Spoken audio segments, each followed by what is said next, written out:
तो चलिए आज यानी 14 फरवरी 2026 की कुछ बड़ी खबरों पर फटाफट से एक नज़र डालते हैं।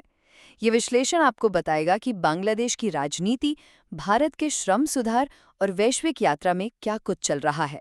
तो सबसे पहली बात, बांग्लादेश की राजनीति में ना एक बहुत बड़ा बदलाव आया है। तारिक रहमान की जो पार्टी है, बांग्लादेश नेशनल पार्टी यानी बीएनपी, उसने 13वें आम चुनाव में बहुमत हासिल कर लिया है।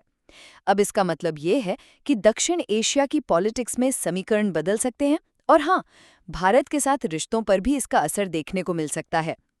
दूसरी खबर भारत से है, जहां लेबर रिफॉर्म्स को लेकर एक और बड़ा कदम उठाया गया है। संसद ने industrial relations code amendment bill 2026 पास कर दिया है। अब आप सोच रहे होंगे कि ये है क्या? देखिए, आसान भाषा में समझें तो ये बिल कंपनियों के लिए हायरिंग और छटनी जैसे नियमों को थोड़ा और आसान बनाएगा। उम्मीद यही है कि इससे देश में बिजनेस करना और भी आसान हो जाएगा। तीसरी बात डिफेंस से जुड़ी है।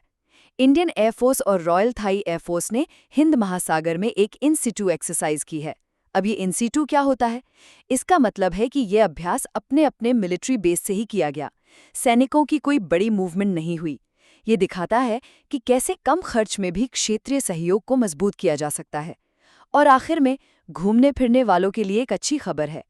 हेनली पासपोर्ट इंडेक्स में भारत की रैंक सुधरकर 75वीं हो गई है।